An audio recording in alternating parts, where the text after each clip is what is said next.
Dear student, you are most welcome to our educational channel mechanical Pandit. और मैं आपके प्यारे पांडे सर। आज इंजीनियरिंग मैकेनिक्स में हम लोग फिर से एक बार मोमेंट का कॉन्सेप्ट पढ़ेंगे। लास्ट क्लास में जो हमने पढ़ाया था उसी को थोड़ा सा एक्सटेंड करेंगे। लास्ट क्लास में जो पढ़ाए थे उसको थोड़ा सा 2 मिनट देख लें, उसके बाद अगला 10 से 15 मिनट हम लोग आज का लेक्चर देखेंगे। सबसे पहला कॉन्सेप्ट तो ये था कि मोमेंट जो है टर्निंग इफेक्ट प्रोड्यूस करता है end moment is different with the couple. Couple का भी कॉन्सेप्ट हम नेक्स्ट क्लास में बताएंगे, लेकिन उसके पहले हम लोग मोमेंट देखें तो basically it is the turning effect produced about a point. It always takes about a point. ठीक है, रेफरेंस होना बहुत जरूरी है। Without having reference you can't calculate the moment.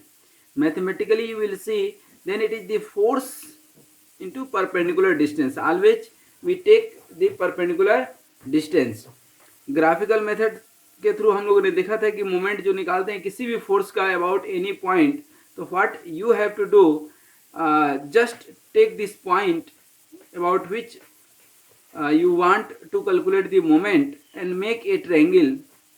ठीक है ना, और इस ट्रायंगल के 2 टाइम्स एरिया ही जो है मोमेंट ऑफ P होगा अबाउट दिस पॉइंट। तो ये हमने निकाल करके बताए थे और ये हमने स्टेटमेंट लिखे भी हैं।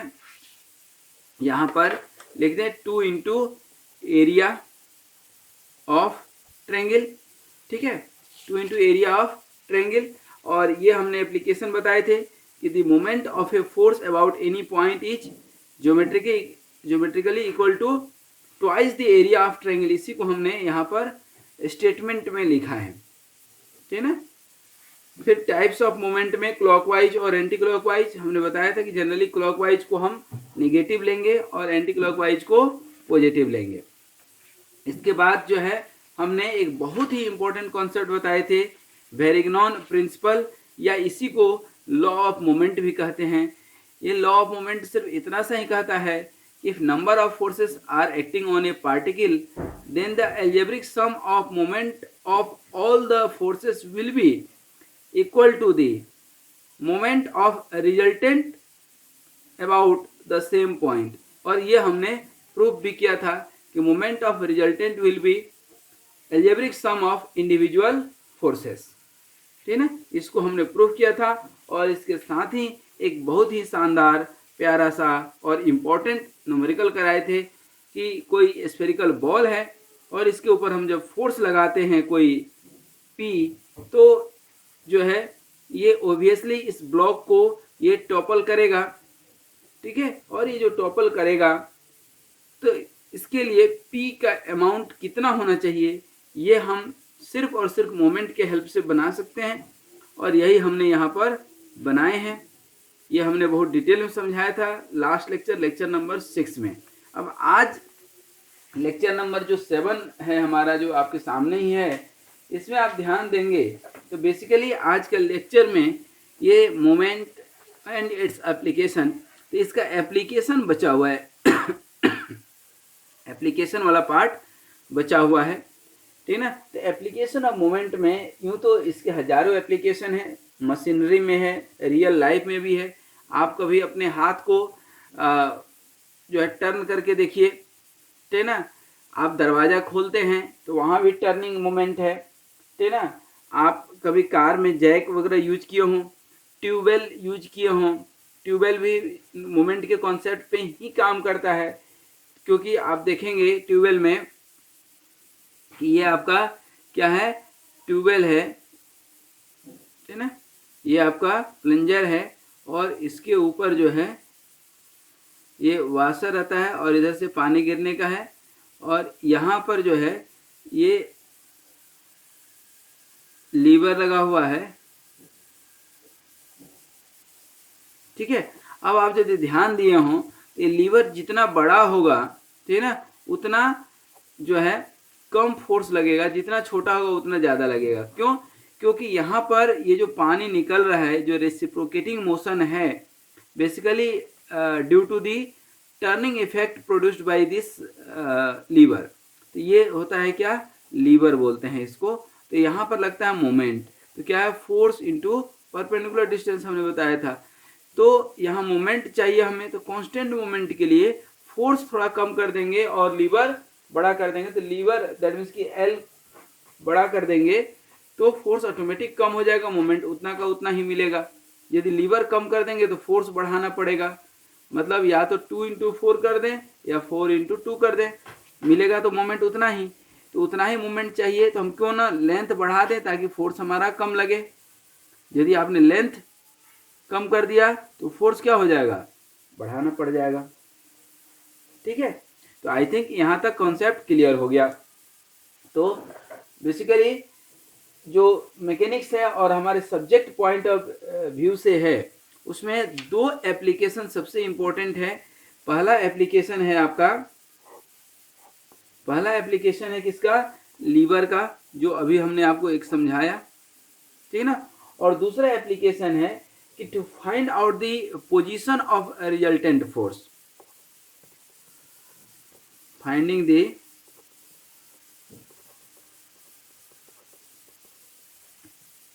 पोजीशन ऑफ रिजल्टेंट फोर्स, ठीक ना। तो ये पहला हो गया और ये दूसरा हो गया। अब हम एक एक करके देखें थोड़ा सा। सबसे पहले ये finding the position of resultant force देखें, तो basically it is also known as analytical method to find out the resultant force, ठीक है ना। That means the position of resultant force may be found with the help of taking moment, और ये equilibrium का condition भी होता है, ठीक है ना। इसमें करना क्या होता है कि सबसे पहले जो है आपको इसका कंपोजिशन रिजोल्यूशन एंड कंपोजिशन पढ़ाए थे, तो रिजॉल्व करना है आपको फोर्स को, उसके बाद रिजल्टेंट निकालना है। जैसे यहाँ पर ध्यान दीजिएगा, यहाँ पर एक क्वेश्चन लेकर के बनाते हैं। मान लीजिए कि ये क्या है, आपका कोई स्क्वायर है, A B C and D. मान लीजिए कि इस पे लग रहा है आपका फोर्स P, इधर लग रहा है क्या 2P, इस पे लग रहा है क्या 3P, और इस पे लग रहा है क्या 4P, ठीक है। अब यहाँ पर आपको पोजीशन ऑफ, अच्छा इनका साइड का भी ले लीजिए, 2 mm का है सबका, 2 सेंटीमीटर मान लीजिए, ठीक है, यूनिट लेंथ 2। अब इसका निकालना है हमें पोजीशन एंड मैग्नीट्यूड, ठीक है। तो यहाँ पर आप निकालेंगे तो सबसे पहले क्या निकालते हैं, total horizontal force, sum of total horizontal forces निकालेंगे आप। तो क्या हो जाएगा ये P और इधर 3P, तो P और -3P मतलब क्या हो गया -2P, और टोटल वर्टिकल फोर्स यहाँ निकालेंगे, ठीक है ना। तो क्या हो जाएगा ऊपर की ओर 2P - 4P - अगेन 2P। यहाँ रिजल्टेंट आप निकालेंगे तो क्या होता है, square root total horizontal force का square plus total vertical force का स्क्वायर, यही होता है। अब यहाँ पर स्क्वायर में देखेंगे 2P का स्क्वायर मतलब 4P square plus 4P square, हो गया कि नहीं, मतलब कितना हो जाएगा यहाँ पर 8P स्क्वायर का स्क्वायर रूट मतलब 2√2P, ये आ गया, ठीक है ना। तो ये मैग्नीट्यूड आ गया। उसके बाद आप निकालेंगे क्या, direction of the resultant force, that means कि क्या tan थीटा। tan थीटा क्या होता है, total vertical upon total horizontal, मतलब कितना आ जाएगा 1 - 2P upon 2P, that means कि थीटा कितना हो गया ये 45 डिग्री। तो ऐसे तो ये रिजल्टेंट भी निकल गया 2√2P, ठीक है ना, 2√2P, और थीटा भी निकल गया।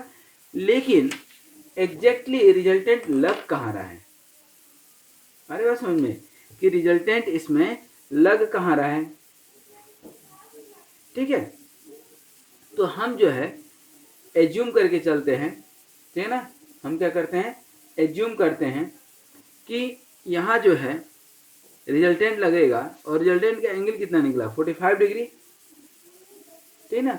तो हम लोग जो है यहाँ पर कहीं भी एक पॉइंट निकालेंगे, मान लीजिए पॉइंट A के अबाउट निकाल रहे हैं, तो यहाँ से ये रिजल्टेंट आ गया, ठीक है ना।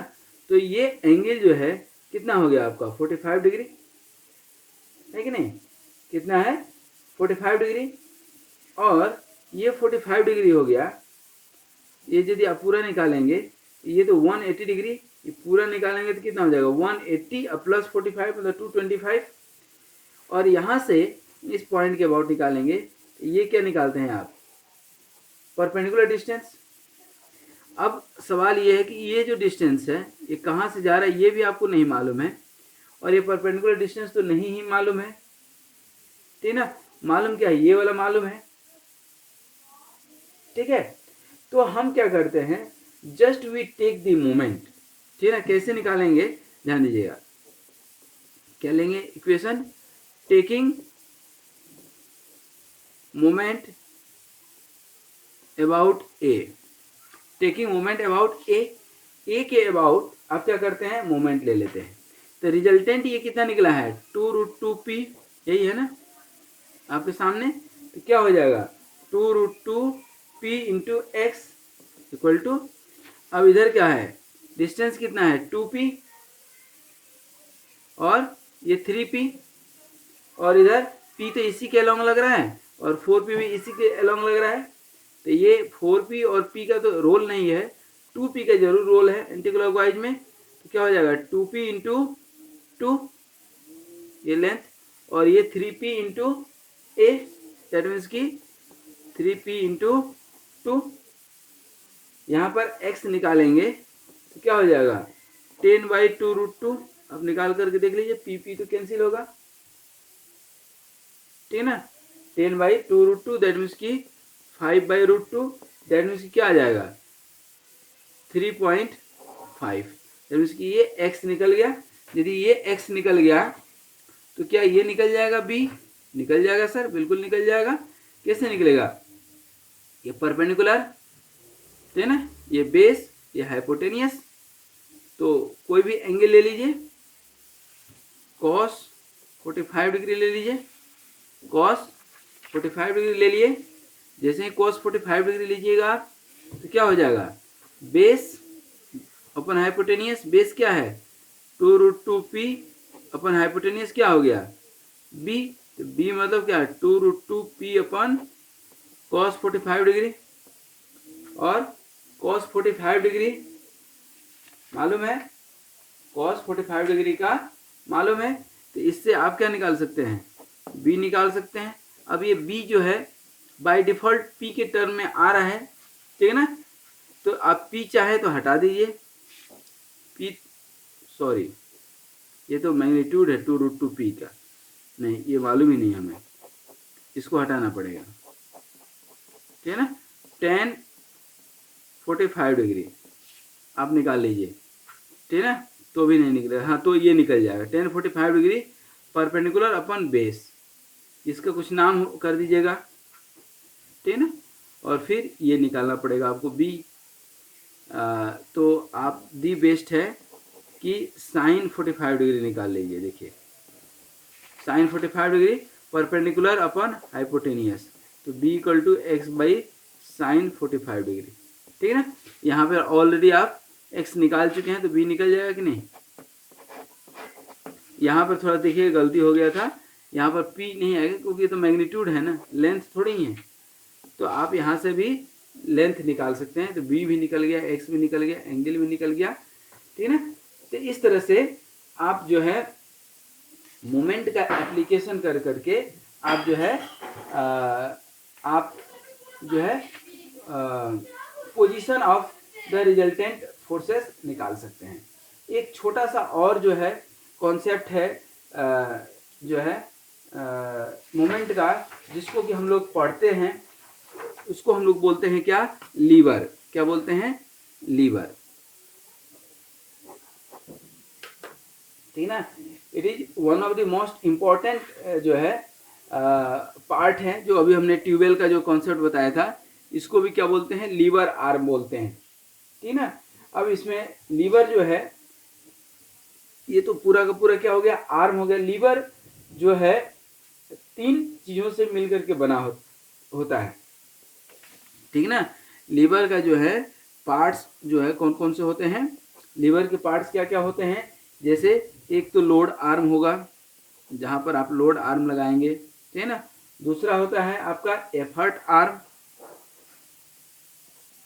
एफर्ट आर्म जहाँ पर आप लोड लगाएंगे और जहाँ पे एफर्ट लगेगा, और बीच का जो है पार्ट जो होता है उसको बोलते हैं क्या, फलक्रम। ठीक है, तो लीवर तो एक है ही, आप प्लास देखे होंगे, सड़सी जिसको बोलते हैं, स्क्रू ड्राइवर, रिंच देखे होंगे, वहाँ भी मोमेंट का एप्लीकेशन है। तो these are the application of moment. और लीवर भी जो है कई तरह का होता है, ठीक ना, जिसमें कि बेसिकली हम लोग दो तरह का लीवर सबसे ज़्यादा पढ़ते हैं, एक सिंपल लीवर, सिंपल लीवर, और दूसरा एक होता है कंपाउंड लीवर।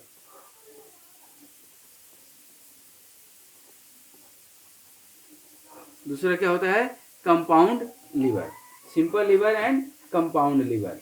ठीक है, तो यहाँ एक बना करके दिखा भी देते हैं कि मान लीजिए कि ये कोई आपका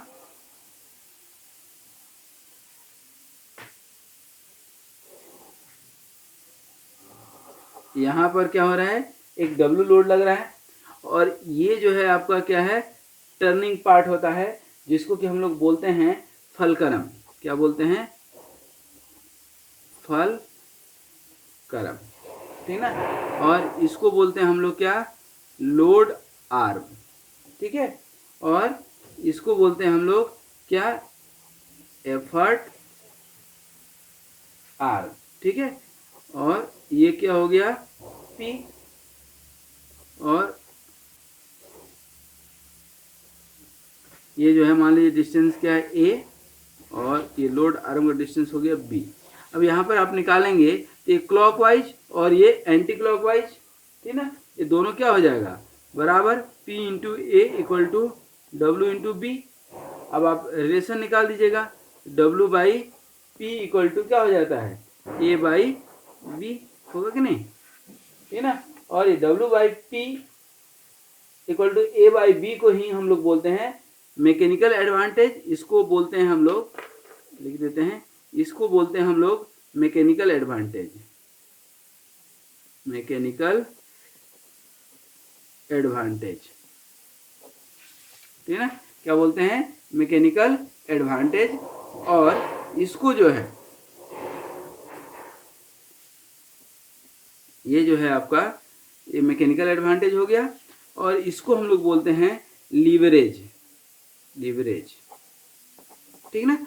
तो ये कॉन्सेप्ट याद रखिएगा, ये लीवर में जो है इस तरह से। अब लीवर का कई सारा एप्लीकेशन है, ठीक है ना, दुनिया भर के न्यूमेरिकल्स हैं, ठीक है ना।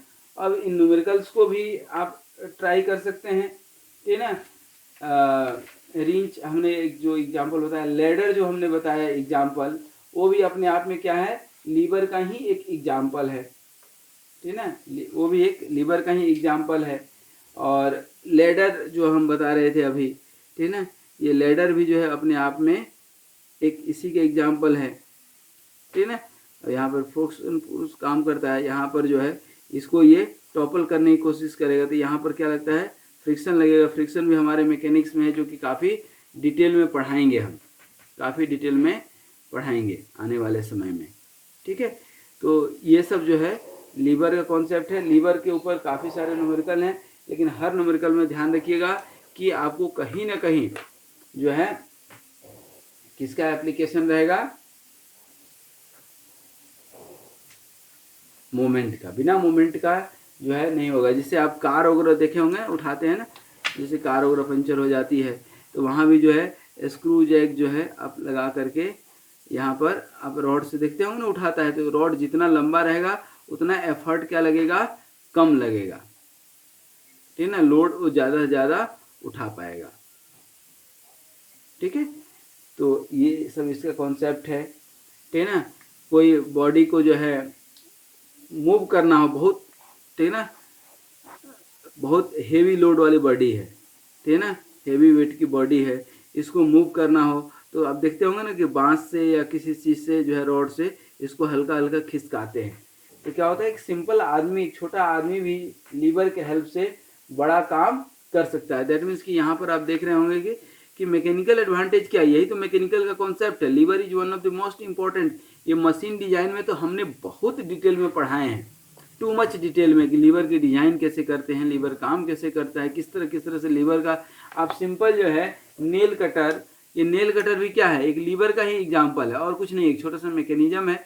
अब ये इसका लीवर है, ठीक है ना, अब देख रहे हैं, अब ये लीवर है तो अच्छे से काम कर रहा है, ठीक है ना। तो हर जगह लीवर की ज़रूरत है।